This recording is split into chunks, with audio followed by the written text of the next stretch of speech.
الحمد لله نحمده ونستعينه ونستغفره ونؤمن به ونتوكل عليه ونعوذ بالله من شرور أنفسنا ومن سيئات أعمالنا من يهده الله فلا مضل له ومن يضلل فلا هادي له وأشهد أن لا إله إلا الله وحده لا شريك له وأشهد أن محمدا عبده ورسوله اللهم صل على سيدنا ومولانا محمد النبي الأمي وعلى آله وصحبه وسلم تسليما اللهم اجعل صلواتك ورحمتك وبركاتك على سيد المرسلين وإمام المتقين وخاتم النبيين محمد عبدك ورسولك إمام الخير وقائد الخير ورسول الرحمة اللهم ابعثه مقاما محمودا يغبطه به الأولون والآخرون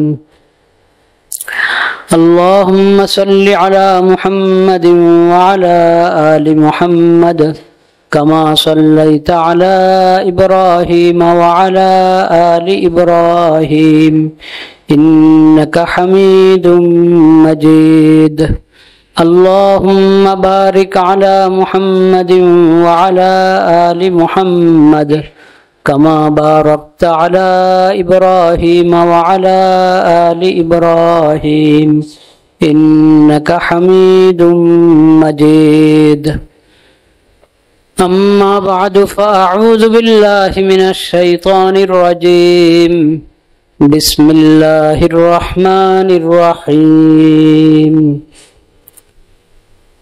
الذين يبلغون رسالات الله ويخشونه ولا يخشون أحدا إلا الله وكفى بالله حسيبا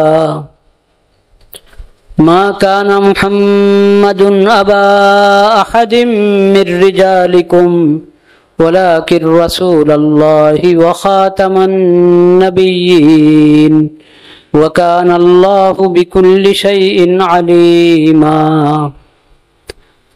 يا أيها الذين آمنوا اذكروا الله ذكرا كثيرا وسبحوه بكرة وأصيلا هو الذي يصلي عليكم وملائكته ليخرجكم من الظلمات إلى النور وكان بالمؤمنين رحيما تحيتهم يوم يلقونه سلام وأعد لهم أجرا كريما يا أيها النبي إنا أرسلناك شاهدا ومبشرا ونذيرا وداعيا إلى الله بإذنه وسراجا منيرا وبشر المؤمنين بأن لهم من الله فضلا كبيرا صدق الله مولانا العظيم وصدق رسوله النبي الكريم ونحن على ذلك من الشاهدين والشاكرين والحمد لله رب العالمين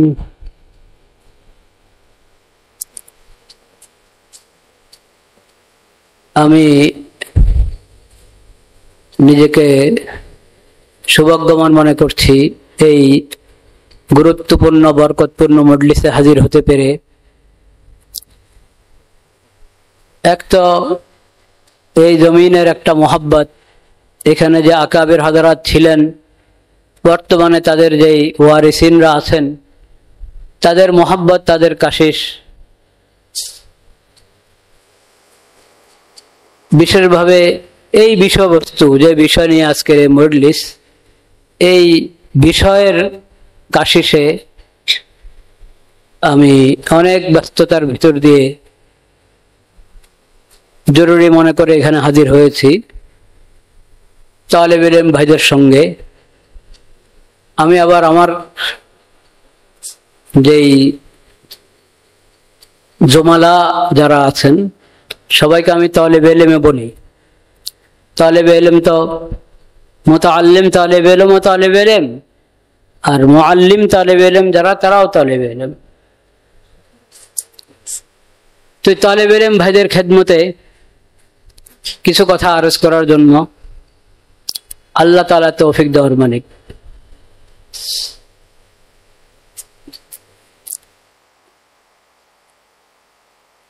প্রথম কথা যেটা আমি এসে শুনেছি, হুজুর বলছিলেন যে দাওয়াতের জন্য ইলম দরকার, দাওয়াতের জন্য ইলম দরকার। এই কথাটা মুজমালান তো আমরা শুনে থাকি, মুরব্বীরা বলেন, আমরা শুনি, কিন্তু কথাটার একটু তাফসীর বোঝা দরকার। কি ওনারা বুঝাতে চান? আগে ইলম, ইলম আমলেরও আগে, ইলম দাওয়াতেরও আগে।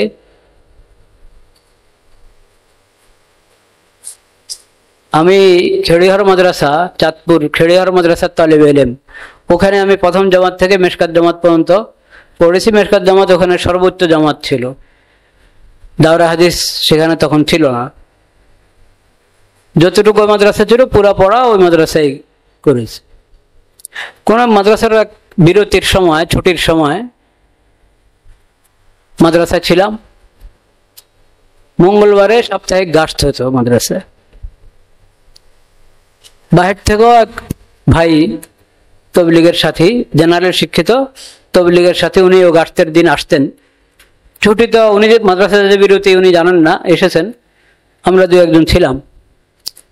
তো এটা খেয়াল ছিল না, আসরের পরে মাদ্রাসার বিরতি হলো, গাস্টের তো আর বিরতি হওয়ার দরকার নেই।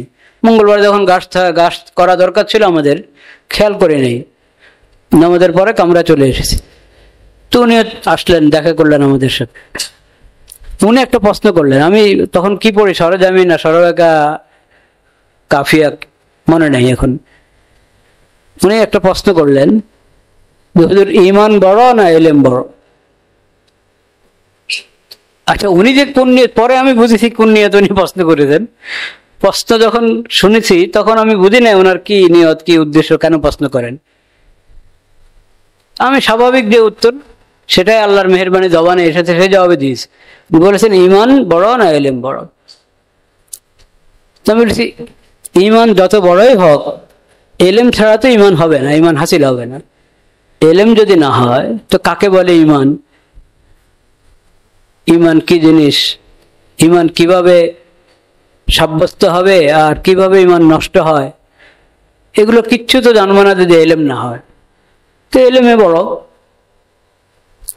উনি আর খামোশ, কিচ্ছু বললেন না, খামোশ। পরে আমি বুঝতে চাচ্ছি কেন উনি খামোশ হয়ে গেলেন, উনি কথা বলছেন না। ওনার ছিল, ধারণা ছিল যে আমি উত্তর দিব ঈমান বড়। কারণ এই প্রশ্ন করলে তো স্বাভাবিকভাবে এটাই বলবো, আমি ঈমান বড় না ইলম বড়। সবাই বলবে কি, অনেকেই বলবে কি ঈমান বড়। উনি ভেবেছেন আমি এটাই বলবো যে ঈমান বড়। তাহলে এরপরে উনি হয়তো ওয়াজ করবেন, আমাদেরকে তবলিগের গুরুত্ব বলবেন। হ্যাঁ, কারণ ও কিছু ভাই মনে করে যে ঈমান আর তবলিগ দুটোটা এক কথা, মানে তবলিগ হলে ঈমান, ঈমান হলে তবলিগ। তবলিগ মানে প্রচলিত তবলিগ। অনেক ভাই প্রচলিত তবলিগটা মনে করেন যে প্রচলিত তবলিগের সূত্রেই ঈমান হাসিল হয়, নতুবা ঈমান হাসিল হয় না। প্রচলিত তবলিগ বলতে তবলিগ জামাতের যেই তবলিগটা, এই প্রচলিত তবলিগের মধ্যেই ঈমান শিখা সীমাবদ্ধ মুনহাসির, এরকম গলত ধারণা কারো আছে। তো উনি হয়তো আমাদেরকে ওয়াজ করতেন, গাস্টের কথা, তবলিগের কথা বয়ান করতেন, কিন্তু আর কিচ্ছু বললেন না। ঈমান এবং ইলম,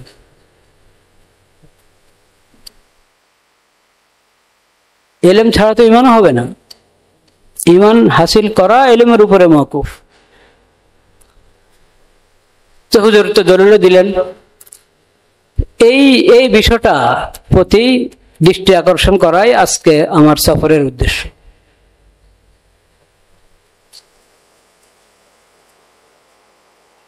আমি যে বিষয়ের দাওয়াত দিতে চাই ওই বিষয়ের পূর্ণ এলেম, বাস্তবতার আলোকে ওটার পূর্ণ এলেম হাসিল করতে হবে, এবং এলেম মোতাবেক বয়ান, এলেম মোতাবেক দাওয়াত। ওয়ালা তাকফু মা লাইসা লাকা বিহি ইলম, বেলা ইলম কিচ্ছু বলবো না, এলেম ছাড়া কিচ্ছু বলবো না। আল্লাহ তাআলা খামোশ থাকার ইখতিয়ার রেখেছেন, খামোশ থাকার, চুপ থাকার অপশন আছে না? নাই? আছে। আমার উপরে তো বলা ফরজ করেন না আল্লাহ তাআলা, ফরজ করেছেন কি? নবী করিম সাল্লাল্লাহু আলাইহি ওয়াসাল্লাম বলেছেন, মান কানা ইউমিনু বিল্লাহ ওয়াল ইয়াউমিল আখির ফালিয়াকুল খাইরান আও লিয়াসমুত। আল্লাহর প্রতি যদি ঈমান থাকে, আখিরাতের প্রতি ঈমান থাকে, তাহলে ভালো বলো, ঠিক কথা বলো, সুন্দর কথা, সঠিক কথা, ভালো কথা বলো। আও লিয়াসমুত, বা চুপ থাকো। তাহলে চুপ থাকার ইখতিয়ার যখন আমার আছে, আমি চুপ থাকি। আমাকে বলতেই হবে কেন? বলা তো আমার উপরে ফরজ না।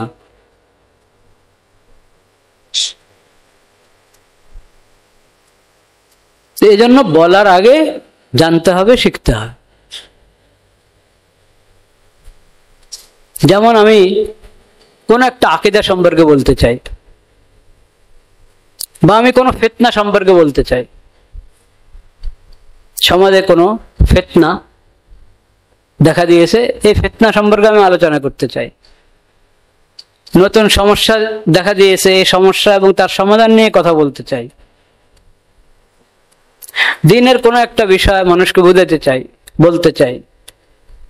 সর্ব অবস্থায় যে বিষয় বলতে চাই সে বিষয়ে আমার যথাযথ ইলম থাকতে হবে, যথাযথ ইলম থাকতে হবে। কোন ফিরকা নিয়ে কথা বলতে চাই, কোন একটা ফিরকা, বাতিল ফিরকা, গুমরা ফিরকা নিয়ে কথা বলতে চাই। ফিরকা সম্পর্কে বলতে হলে ওই ফিরকার বিষয় আমার জানা থাকতে হবে। ওই ফিরকা সম্পর্কে জানি আমি এক কথা, বয়ান করলাম 10 কথা, কিয়াস করে, ধারণা করে, আন্দাজ করে, জায়েজ হবে না। অনেক সময় বেশি সমস্যা দেখা যায় আমার মানসিব, ওহদা, আমি শাইখুল হাদিস, আমি শাইখুত তাফসীর, আমি খতিব, আমি মুফতি, আমি ওয়াইজ, আমি অমুক জায়গার প্রধান, এগুলো হলো আমার ওহদা। কিন্তু ওহদা মোতাবেক ইলম আমি হাসিল করি নাই, ওহদা মোতাবেক হাসিল করি নাই, কিন্তু কথা ওহদা মোতাবেকে বলছি। এটা অনেক বড় ফিতনা। ওহদা পেয়ে গেছি মুফতে, এখন কথাও বলি মুফতে। এটা অনেক বড় অন্যায়, জুরুম, কবিরা গুনাহ। বা ওহদা সালাহিয়াতের ভিত্তিতে পেয়েছি, ভালো কথা, ওহদা সালাহিয়াতের ভিত্তিতে পেয়েছি, কিন্তু ওহদা সালাহিয়াতের ভিত্তিতে পেয়েছি, এটা তো ইজমালি সালাহিয়াত। এখন আমি আমার এই ওহদায় থেকে আমি যা যা কাজ করব, চাই আমার জায়গায় বসে কাজ করি, অন্য জায়গায় কাজ করি, আমার জায়গায় কথা বলি, অন্য জায়গায় কথা বলি, ওহদার যে পরিমাণ ওজন, কথারও মানুষ এর চেয়ে আরো বেশি ওজন হিসাবে ধরে নেয়। আমার ব্যক্তির ওজন যেতটুকু, অতটুকু হিসাবে কথার ওজন না।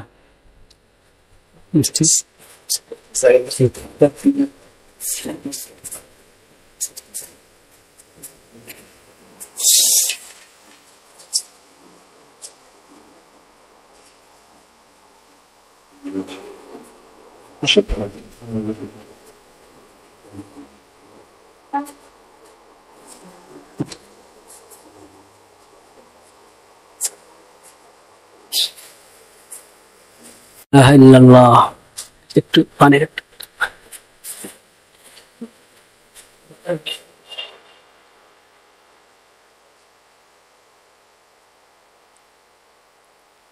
লা ইলাহা ইল্লাল্লাহ।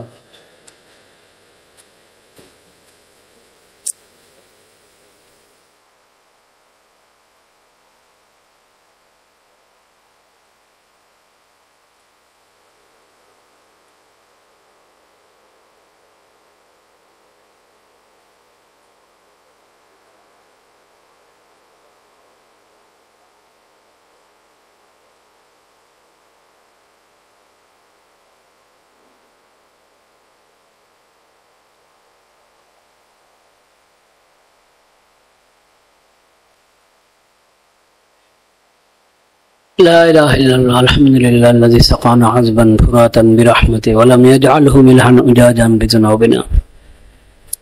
তাই আমি বলছিলাম মানুষের অভ্যাস, আমি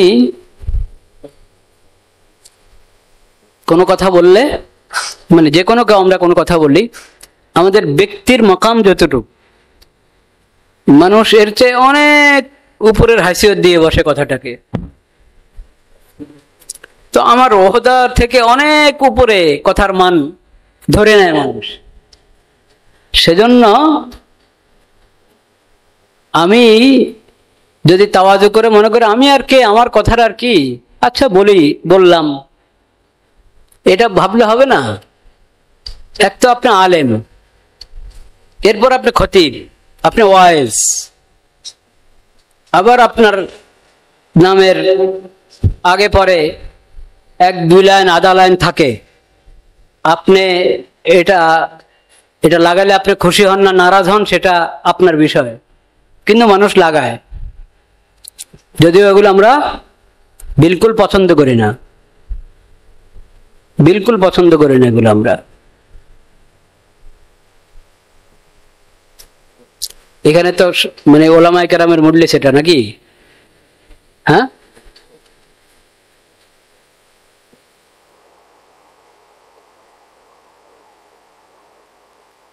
লা ইলাহা ইল্লাল্লাহ, লা ইলাহা ইল্লাল্লাহ।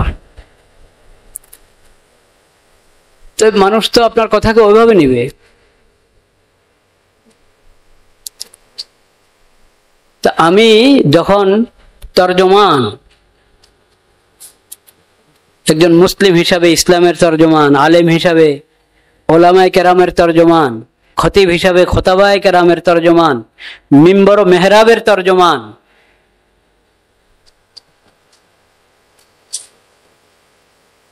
কওমি মাদ্রাসার তর্জমান,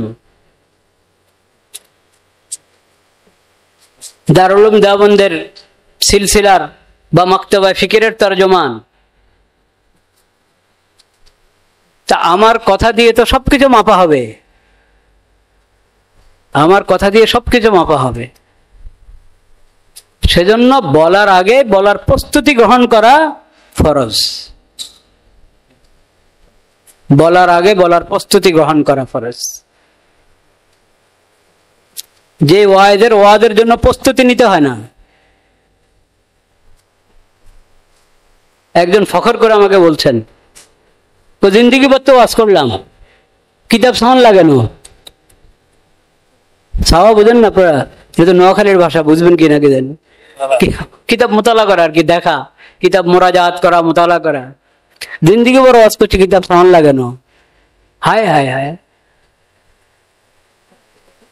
এটা ফখর না, এটা নকশ। কিতাব দেখতে হলো না আপনার বয়ান করার জন্য? আজীব কথা এটা। কোন মুদাররিস যদি বলে আমি দর্স করাই, আমার মোতালা করতে হয় না।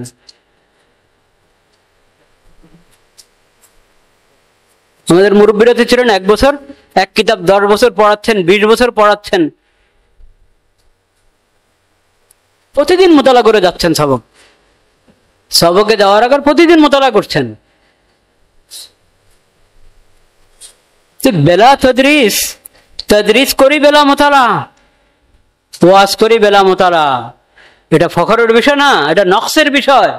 এটা অনেক বড় কমি, অনেক বড় কোতাহি, অনেক বড় তাসাহুল, এবং এটা জুরুম।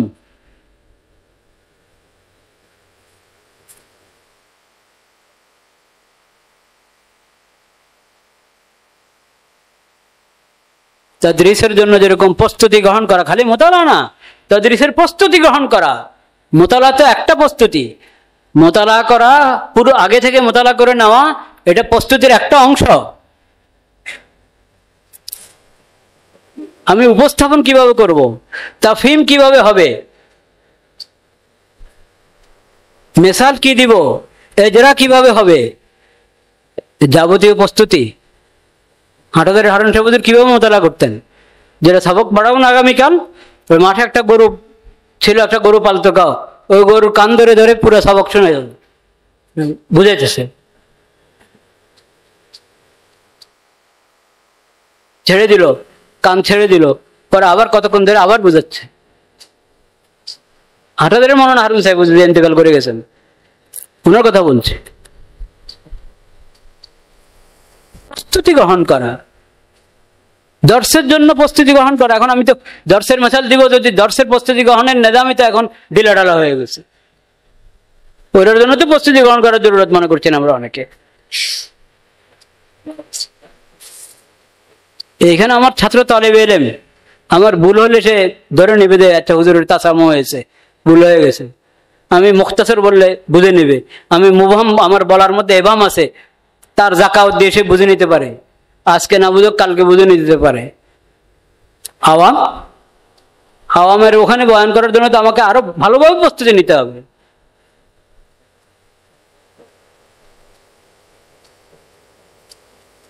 এটা তো বললাম আম ওয়াজ মাহফিল, সমাবেশের বয়ান। এখন তো বয়ান কমে গেছে, এখন বয়ান কমে গেছে, এখন হলো আপনার জবান থেকে কথা বলে বেশি, হাত পুরো শরীর কথা বলে, দুনো হাত কথা বলে।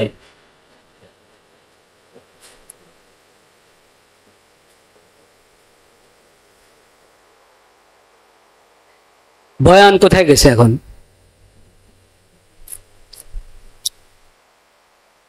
এখানে কোনো ঘড়ি নেই,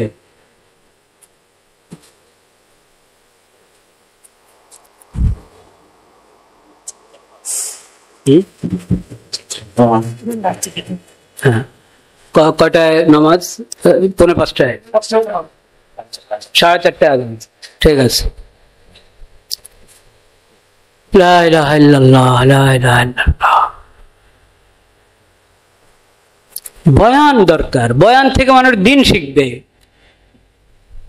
তাকওয়া শিখবে, ইমানি গায়রাত, ইমানি ফিকির, এহসাস, শউর তার মধ্যে পয়দা হবে। শুধু নাচানাচি, চিল্লা চিল্লি, এটা আমাদের সালাফের বয়ান ছিল না, আমাদের আকাবেরের বয়ান ছিল না। এখন যারা মুরব্বী হুজুরেরা আছেন, আপনারা বলেন, আপনারা যে মুরব্বীদেরকে দেখেছেন, এই নাচানাচি আর চিল্লা চিল্লির বয়ান ছিল নাকি? এটাই কেন এখন সমাবেশ?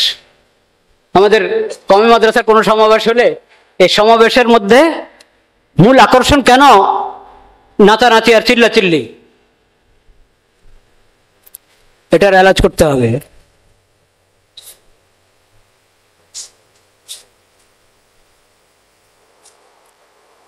এটা কমাইতে হবে। ইফহাম, তাফহিম, তাহলিল, এটার পরিমাণ বাড়াইতে হবে, এবং সেটার জন্য দরকার মুতালা, পড়া। হাফেজ ওয়াইজ আর গায়রে হাফেজ ওয়াইজ ফরকে বুঝে যায় না।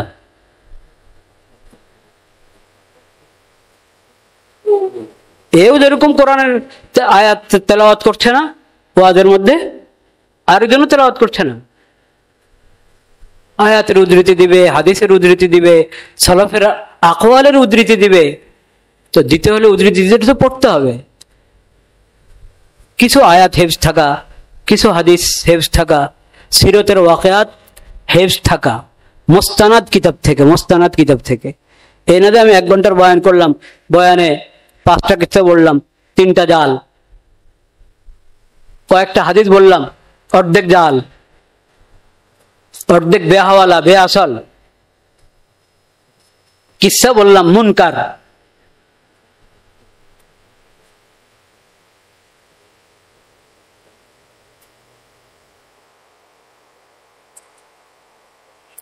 এরপরে সিয়াসি বয়ান আর আম ওয়াজ মাহফিল, এই দুটাকে খলত করা, এটাও আমাদের আকাবেরের নিয়ম ছিল না।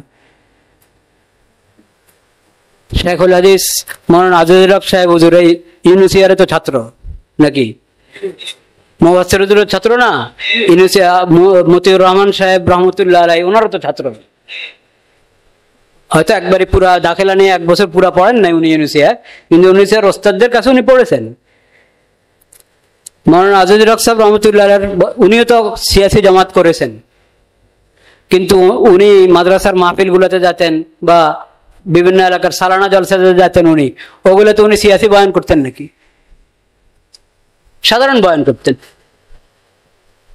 এখন যে কোনো আপনার আলোচককে দাওয়াত দিবেন, উনি যদি কোনো সিয়াসি জামাত করেন হলে তো উনি সিয়াসি আলোচনা করেন, এবং সিয়াসি আলোচনা একবারে সিয়াসি ঢঙ্গে আক্রমণাত্মক ভাষায় বয়ান করেন। এইভাবে দ্বীনি মাহফিলের সৌন্দর্য নষ্ট হয়েছে।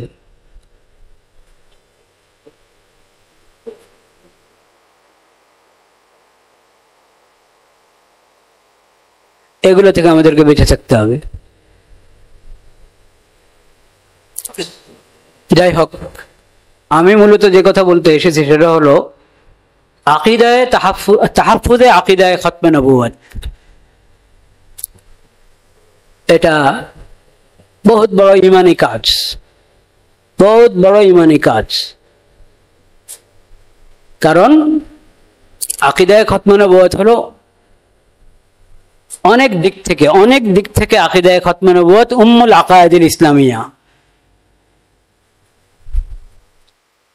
কাজে এই আকিদার তাহাফফুজের যে কাজের জন্য ইউনুসিয়া মাদ্রাসা হয়েছে, ঠিক কিনা? এবং পুরা এই শহীদ বাড়িয়ার মধ্যে মাশাআল্লাহ ওটার একটা ফিকির আছে, কিন্তু আমরা চাই এই ফিকিরটা এলেম মুখী এবং দাওয়াত মুখী হোক, এটা আমরা চাই। এলেম মুখী এবং দাওয়াত মুখী। যদি এই মেহনতকে, যেটা আমরা আমাদের মুরব্বীদের থেকে মিরাজ পেয়েছি, এটাকে যদি আমরা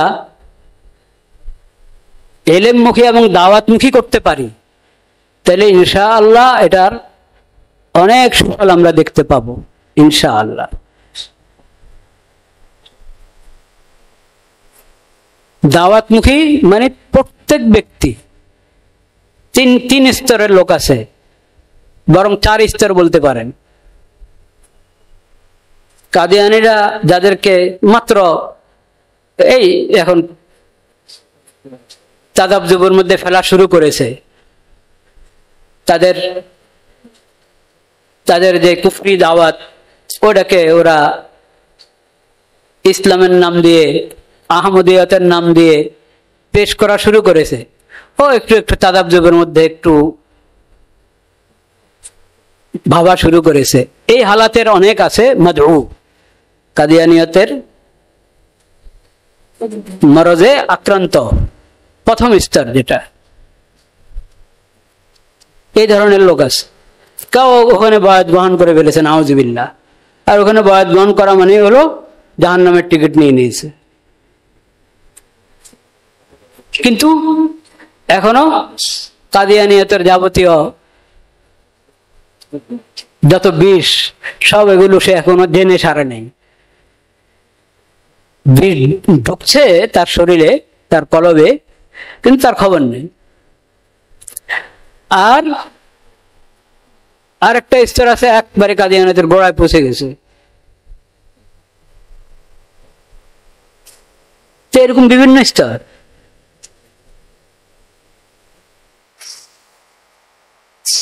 তো কাদিয়ানি, মুআল্লিম, মুবাল্লিগ, মুরব্বী যত স্তর আছে তারা, আর সাধারণ কাদিয়ানিরা, আর আপনার এই যাদেরকে টানাটানি করছে এখনো বয়াত পর্যন্ত যায় নাই, সব ধরনের কাদিয়ানির প্রতিটা ব্যক্তি, প্রতিটা পুরুষ, প্রতিটা মহিলা সবাই এটার হক রাখে যে আমরা হকের দাওয়াত, খাতামুন নবীন সাল্লাল্লাহু আলাইহি সাল্লামের দাওয়াত, তার সিরতের দাওয়াত তাদের কাছে নিয়ে যাই। এটা তাদের হক কিনা? না, আপনাদের সন্দেহ আছে? এটা তাদের হক, আমাদের উপরে তাদের হক।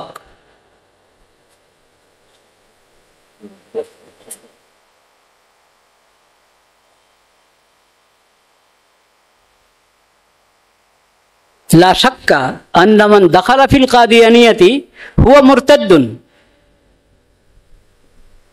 هو مرتد، وحد المرتد في الشريعة الإسلامية السيف، لا شك في ذلك. لكن أنتم لا تستطيعون أن تنفذوا هذا الحد، فإن إقامة الحد إلى السلطان، لا إلى العوام ولا إلى العلماء ولا إلى الدعاة، إنما هو إلى السلطان، والسلطان لا هم له في ذلك.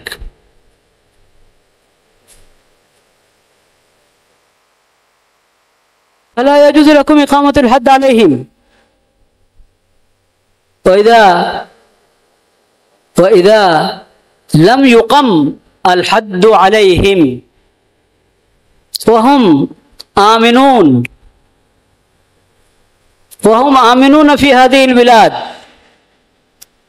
السلطان يؤمنهم أكثر ما يؤمن المسلمين، هم آمنون. فإن لم تفكروا في دعوتهم فلا سبيل لكم إلى سد باب هذه الفتنة الوخيمة الخطيرة، لا سبيل لكم أبدا.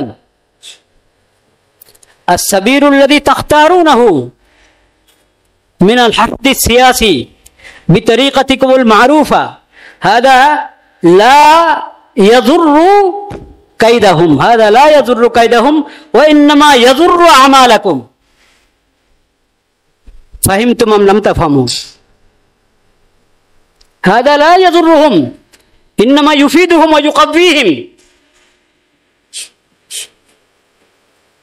فعليكم من حيث إنهم، وإن الحكم الأصلي للمرتد الدعوة، أما إقامة الحد عليه هذا عمل ثانٍ. العمل الأول دعوة المرتد إلى الإسلام، هذا العمل الأول، وإقامة الحد عليه هذا العمل الثاني. وإذا لم يمكن إقامة العمل الثاني فالعمل الأول هو الحل.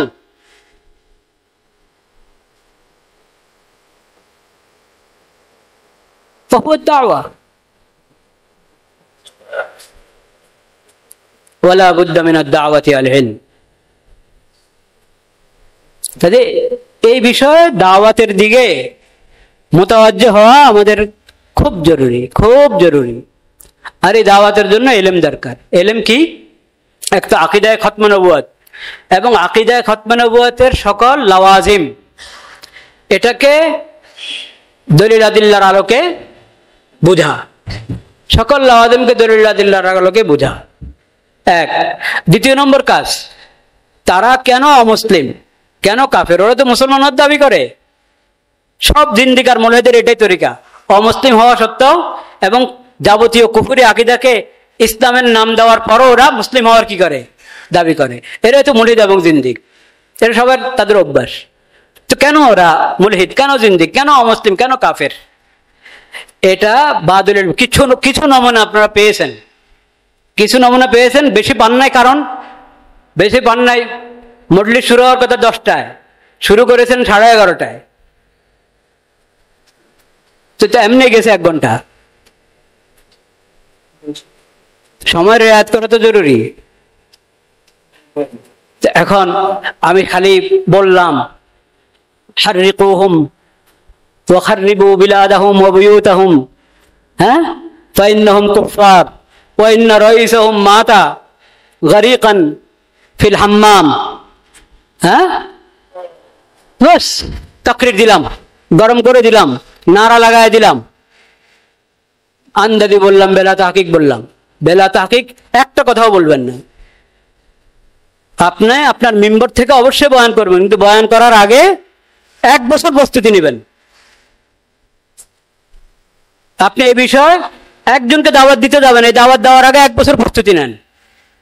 আপনারা যদি বলেন আমরা এখানের এই শহীদ বাড়ি আর মুরব্বী হুজুরদের পরামর্শে এবং ওনাদের অনুমতি নিয়ে আমরা 5-6 দিন বা 1 সপ্তাহের জন্য আপনার এই খোতাবায়ে কেরাম, ওয়াইদিনে কেরাম, দাইয়ানে কেরাম এবং এই বিষয় নিয়ে যারা মুস্তাকিল কাজ করতে চান তাদের দাওরায়ে তাদরিবিয়া আমরা কায়েম করতে পারি। যদি ঢাকা যেতে আপনারা কষ্ট মনে করেন, এখানে কায়েম করা যাবে। এটা একদিন না, এটা 4-5 দিন, 1 সপ্তাহ দরকার। যদি চান ওটার ইন্তজাম আমরা করতে পারি ইনশাআল্লাহ। আর এখন কে কে কিতাব সংগ্রহ করেছেন এই বিষয়ে? এই বিষয়ে আমি বলেছি একটা এখানে আছে জুমার বয়ান, একটা জুমার বয়ানে আকীদায়ে খতমে নবুয়ত। এটা আমি বলেছি এই কিতাবটা। এটা মনে করেন আপনি যদি জুমার বয়ানে আলোচনা করতে চান এই বিষয়ে, আপনি কমপক্ষে 10 বার পড়েন। এটা 10 বার পড়ে এটাকে অনুধাবন করবেন, আরেকজনের সাথে মুযাকারা করবেন, আরো 2-1 জনের সাথে মুযাকারা। আপনার পাশাপাশি 2 জন 2 মসজিদের খতিব, আপনারা দুজনে 10 বার পড়েন। 1 বার পড়েই 2 জন আলোচনা করবেন, আরেকবার পড়ে 2 জন আলোচনা করবেন। এরপরে আলোচনা করবেন এই বইটা সামনে রেখে। এরপরে এই বইতে যে সমস্ত রেফারেন্স এসেছে এগুলো আপনি সরাসরি নিয়ে গিয়ে দেখেন বইগুলো কোথায় আছে। আমাদের কোথায় ইউনিভার্সিটি আছে, দারুল আরকামে আছে, কিছু আছে দেখি ওখানে না, এই হুজুরের কাছে আছে, মুফতি ফজলুল হক সাহেবের ঘরে ওনার দাদা নিজের কুতুবখানা ওখানে আসছে, ওখানে গিয়ে দেখি। নাই মাদ্রাসা খতমে নবুয়তের কুতুবখানা কিছু থাকলে ওখানে দেখি। নাই তো ঢাকা চলেন, ঢাকা হযরত মাওলানা হোসেন আহমদ সাহেবের ওখানে যান, ওখানে আপনি পাবেন। ওগুলো সব নিজে মিলে দেখেন, স্বচক্ষে দেখে আসেন যে হ্যাঁ গোলাম আহমদ কাদিয়ানী এগুলো লেগেছে, মির্জা বশির আহমদ এগুলো লেগেছে। ওইভাবে বসিরতের সাথে আমরা কথা বলার চেষ্টা করি। কথা বলার আগে প্রয়োজনে কথা বলবো 1 ঘন্টা, প্রস্তুতি নিব 1 মাস, 2 মাস, 3 মাস। এটার জন্য প্রস্তুত আছে কিনা ইনশাআল্লাহ? ওয়া আখিরু দাওয়ানা আলহামদুলিল্লাহি রাব্বিল আলামিন। এই যে আরো কিতাব দেখেন, ইসলাম ও কাদিয়ানিয়ত, দুটি আলাদা ধর্ম, আলাদা ধর্ম। ইসলামের সঙ্গে কাদিয়ানিয়ত একাত্র হতেই পারে না। কাদিয়ানি মতবাদ ইসলাম নয় কেন? কেন তারা কাফের? কাদিয়ানি মতবাদ একটি তথ্যচিত্র, এটা তো অনেক চমৎকার।